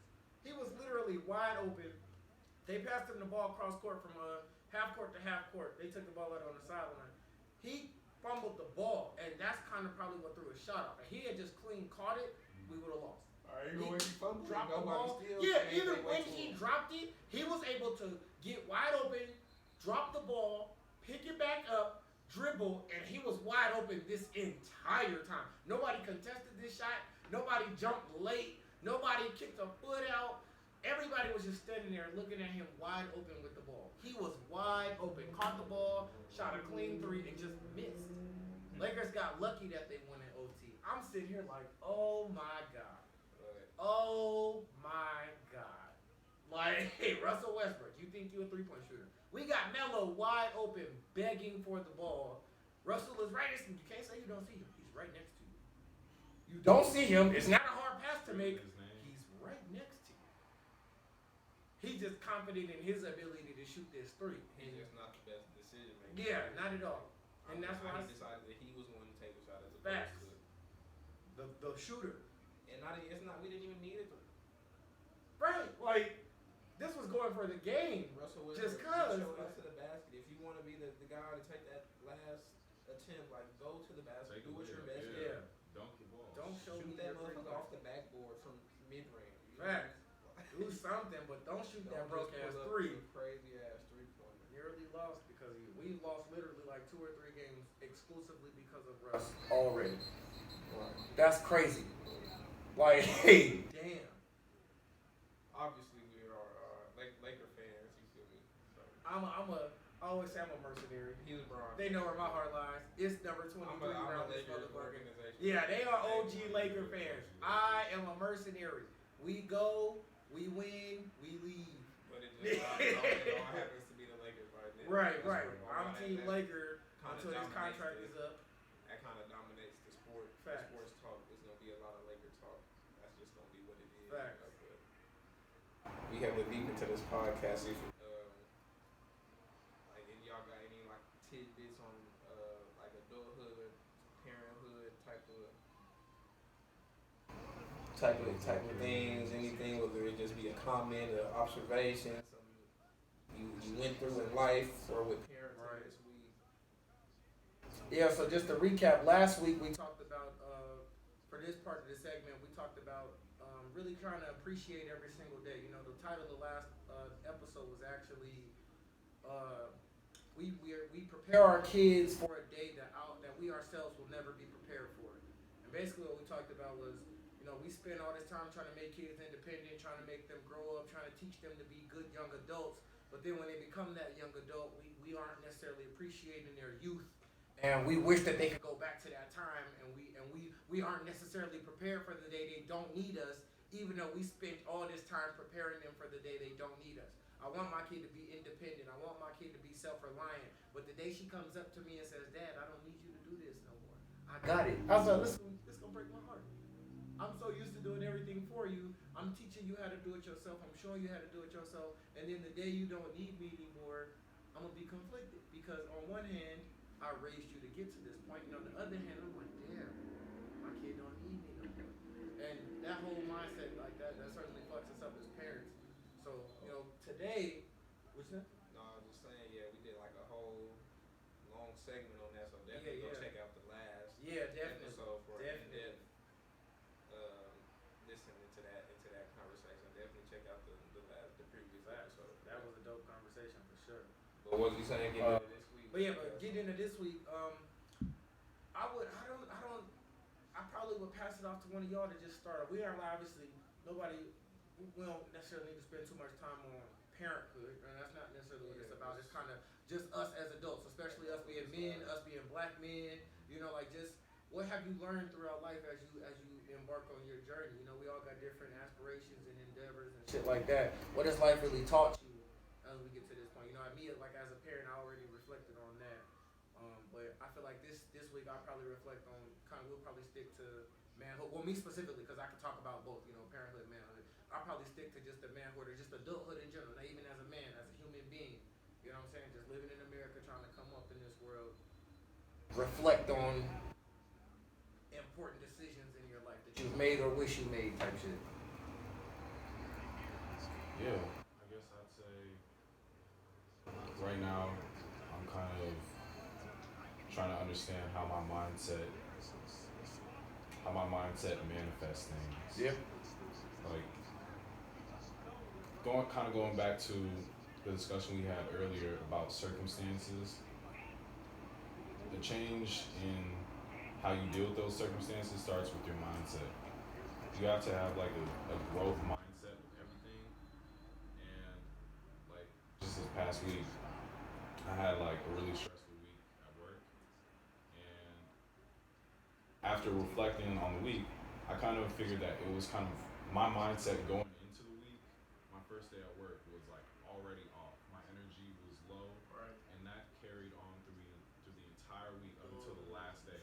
The last day, I had a good mindset. My energy was a little bit higher, and I had a great day. Right. So That last day of the week, she like. yeah, Right. Everything. yeah. Right. And I saw this Real one. shit. I saw this one Jim Carrey quote. It was like,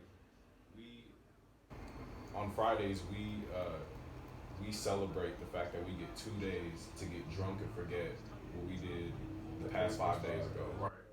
Like that's crazy. The fact that we dread 5 days out of the week so bad, and then we celebrate on 2 days of the week only.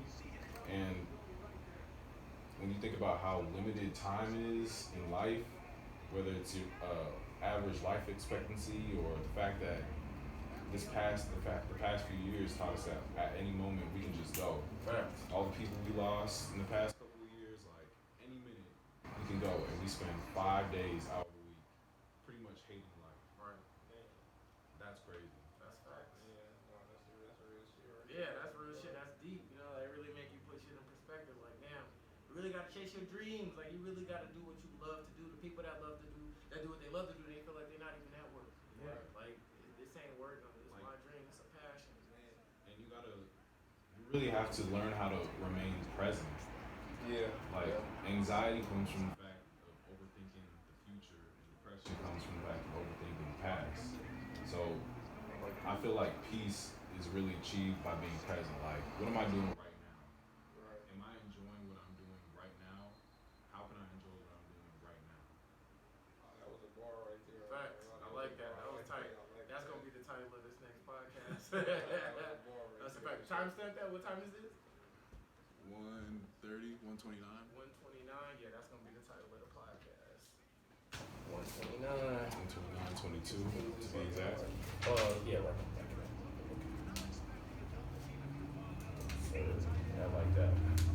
But yeah, I'm definitely you know it's crazy because it's actually like a feature or like an app or something on my Apple Watch. You feel me? Like when I first put that shit on in the morning, it asked me if I want to take a minute, like 60 seconds to like do like a mindfulness practice. You feel me? Like it used to just have like the take a minute to take 60 seconds to just breathe type shit, but now it also got like a reflect/mindfulness type of thing.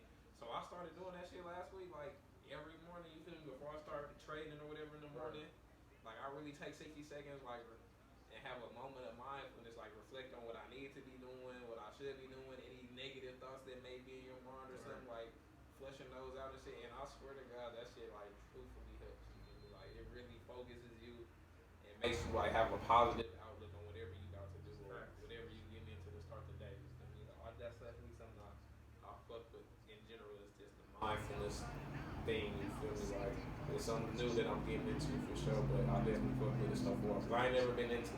Like I ain't gonna say I ain't been into it, but I never like tried like meditation and shit like that. But I always been like cognizant of it, like been aware of it. You feel me? But so even just that small practice, 60 seconds of just reflect and think about what you're about to do, what you're doing, how you want to do it, how you want it to turn out. Like that shit is very helpful. Like that's something that I'm definitely gonna continue And like doing. a lot of people feel like they have no control over where their life is going, but I feel like that simple practice makes you realize how many things you do have control over. Right. Like I'm gonna drink a couple bottles of water today. I'm gonna do this. I'm gonna get this done today. Right. Like all those things are things you can control. Some people just wake up and turn on autopilot. Yeah. Like they're not going back to breathing. We breathe automatically. Automatically, right? You don't even The think breathing about it. exercises is to get you to realize like, yo, you can control your breath. Right, Like, yeah. if you want. You can That's a control fact. you can control how fast your blood can go. You can control everything. That's why when you work out, they emphasize breathing. Yeah. Right. That puts oxygen back into your muscles. So Mm. like mindfulness is so effective to just regaining control over whatever is going on in your life. Yeah, that's dope. Man, that's definitely That's a something fact. I'm taking with me for sure. Cause yeah, I definitely got anxiety. Like I'm so anxious. You feel me? In every way, socially anxious, whatever, every type of anxious. Like that's me. You feel me? Like I'm cool. I'm chilling. Cause you feel me? I'm with my dogs. You feel me? But like just out in the world type of, I'm like the most anxious. Like I'm better now. You feel me? But I used to be in the grocery store like you feel me? Like I'm that type of dude. Like Nah, it's realistic, I'm though. super anxious. You feel me? 100%. Like I don't know, like Hyper aware. hyper aware. I'm checking everything. Nigga, so you feel me? I'm checking everybody's temperature. Like looking out for crazy. You feel me? Everywhere I go, you feel me? Like I'm just super anxious. You feel me? So just taking a second to be mindful. Like I said, I do that shit in the morning before I trade. But shit, when I pull up to the grocery store now, I might take 30 seconds or something to just woosah. You Right, feel me? right. Like, I'm an anxious nigga. Like I hate being around a whole bunch of people. Dog. Like that shit drives me crazy. Like I'm just too hyper aware for my own good. You feel me? Like, and then like shit, me and you, we done had talks about the depression type shit. Like that shit hit me heavy before too. Facts. You feel me? Like I'm glad we actually reflect on shit like that, because I always think about how many of us are going through the same shit and feel like we don't got an outlet to kind of talk about that shit. Right. Like when I remember, like especially us being brought up a certain way, we was taught you gotta act this way, and then when you think about acting that way, it's not rewarding me like I thought it was mentally, physically, emotionally. I'm not reaping those benefits like I thought I would, and it's making me want to go a different route. Not necessarily saying I want to give up on life and start wilding the fuck out, doing drugs and them, but I don't know that for the last 10 years I thought I needed to do this. Now I'm finding out that doing that is not working for me. I think I need to do this, but how will I be viewed if I do this? You know what I'm saying? And now you in a battle with your own self in terms of how to act. You want to prioritize yourself, but everybody around you telling you act like this. Might be your mama, it might be your daddy saying do this, and you like that's not working. right. I That's want not for to do me. this. Yeah, it's Right. not for me. I want to do this. And when people aren't receptive to that, now you slip into this depression. You slip into being overly stressed, and you don't got an outlet. You can't escape. And it's like how many? If I know of a lot of people that have already said that shit out loud. So when you start thinking about the people who did not say this out loud, like how many more people feel like they can't? Because who Speak do you about go this. to when it's your parents, Facts. your family members, Facts. your Where do people you around go? you? You feel me? Who do you go to? You feel me? Like we was lucky enough to have each other. You feel me? In the same kind of situation, the same type of mindset. Facts. You feel me? But other people we even grew up with in school, like you feel me? You can't go to them. They not understanding because they not on the same mental Facts. journey or whatever it is that you might be on. You feel me? So shit. In many many cases it is a thing. Like, who do you go to? Facts. Who do you go to? It's always people. Everybody's going through some shit. Right. For sure. 100%. For sure. For sure. To this day, you feel me? And then another thing you was talking about, like you work 5 days, and then you chill out for 2, or you drink or whatever your thing is to kind of forget those 5 days. That's another reason that I What up, gang? But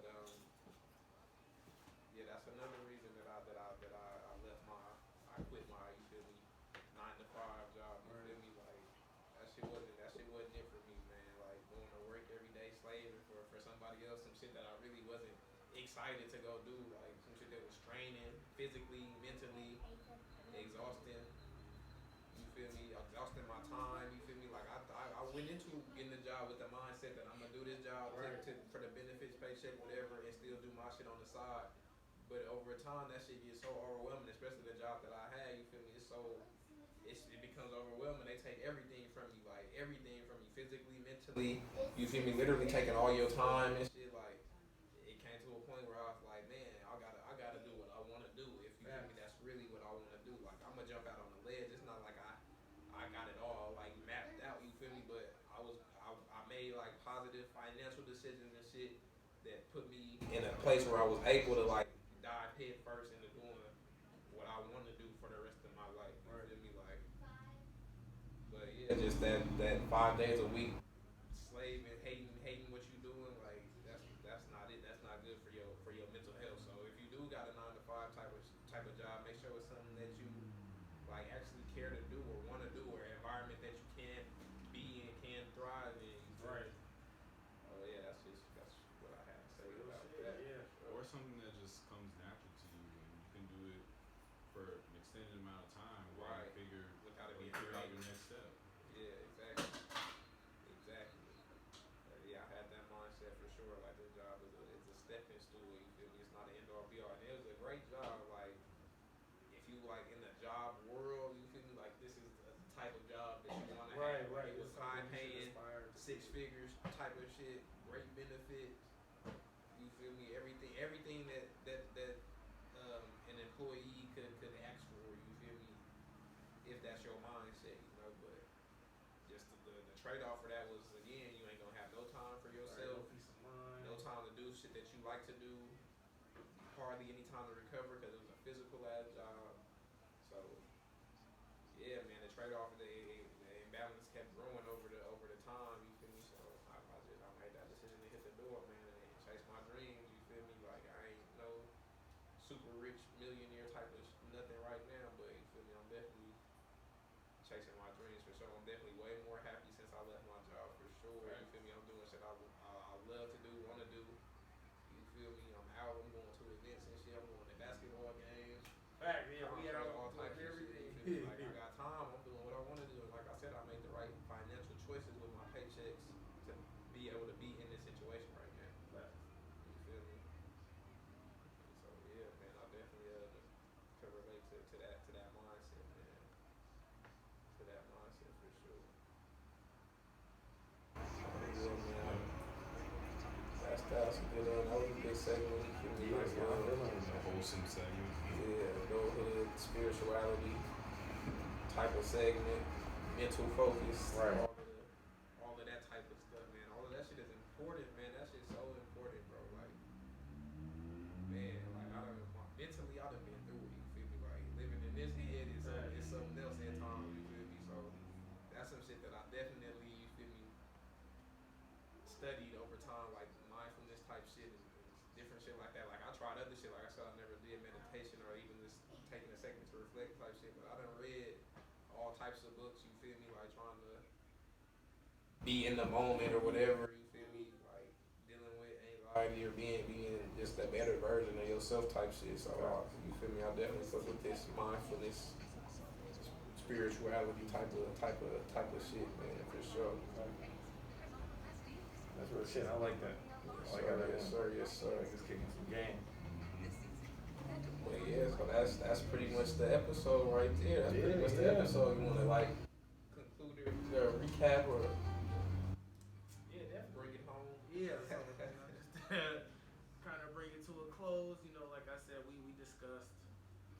gave you a bit of history lesson. You know, we definitely gonna be doing that more often. We all are very intelligent, very well versed in a bunch of different things, so we know a lot of different things. Like I said, that's the purpose of this podcast. Like we gonna tap into a bunch of different bags. From there, we get into finance. You know, try to get people exposed to a lot of different things, whether it be finance, government, politics, economics, international affairs. You know, it's a lot of different things. I care about shit like that because I feel like we put so much attention into other shit. That's the shit that really like decides our life. You know, I regularly post on Facebook about inflation, about a lot of different things, and to see people who otherwise wouldn't be exposed to that shit, not only are they interacting with it, but they seeking other information. They asking questions, and then they go get feedback and bring it back to me like, yo, is this what you're talking about? I like that. We are sparking conversation where there wouldn't be one. These people wouldn't be talking about shit like this unless they come across the information in the right way. It sounds like how they can receive it. It looks like how they can receive it. It's coming from a person they can receive it from. You know, we all got, our mamas have all said the same thing 50 million times to us, and then some random ass nigga say the same shit. It's like, oh, that's what you meant. You know, you heard it, you said it the way my ears needed to hear it. You know? Yeah.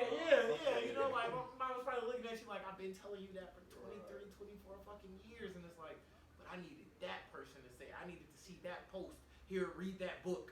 You know, watch that video. At that moment, at that time, that's when it all fucking made sense.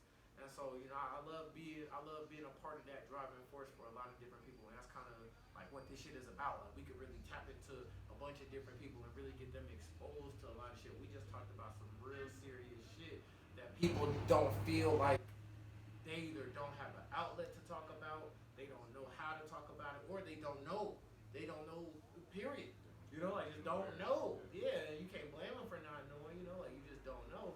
And so you're not acting on it, you ain't moving forward. So I like that we able to tap into all these different bags, you know, like,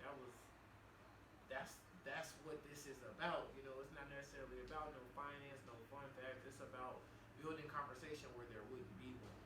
And I fuck with the fact that us three can do that shit so fluidly, you know, so well. Like, that's what it's about. It's not about anything else other than that.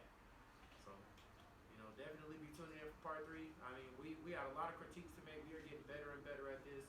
This is all like it's actually going up, but this is all essentially just practice. You know, like we are really building towards something really special where the changes are obvious, the critiques are obvious, the improvements are obvious, the pros are obvious. You know, the highlights, the positives are glaringly obvious, and the fact that this is like our floor, I think that's what I told him after the first one. Like, this is as worse as we'll be.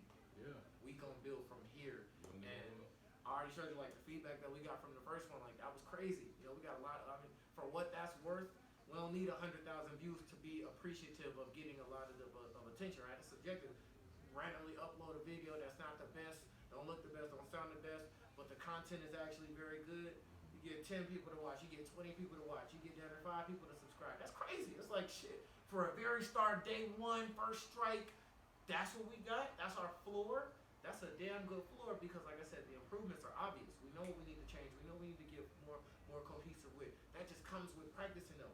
Ain't no talking about it, ain't no writing it down. We just gotta set that camera up, hit record, sit down, and chop it up. As long as we keep doing that, we get better and better. People rock, you know?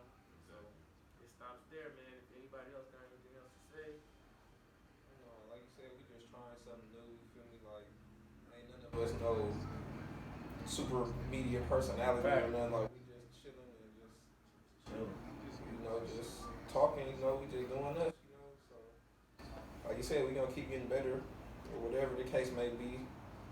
But, shit, we appreciate all the views or whatever we do get now. With that being said, like, comment, and subscribe for sure. Facts. Like, comment, and subscribe. Forgot to say that last one. Definitely leave comments, shit like that.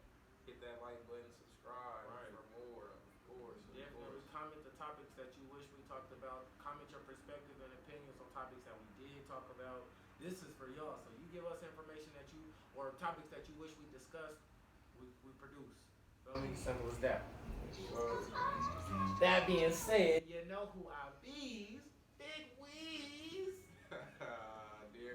That's my boy DC, man. We got Melijah in the cut. We out. Peace. I'll stop that. That was smooth. I like. Yeah, You want to play? yeah. Shit, long as Yeah, definitely. yeah, we got. That's 149. Yeah. Yeah, that was crazy. We outdid ourselves by 20 something minutes.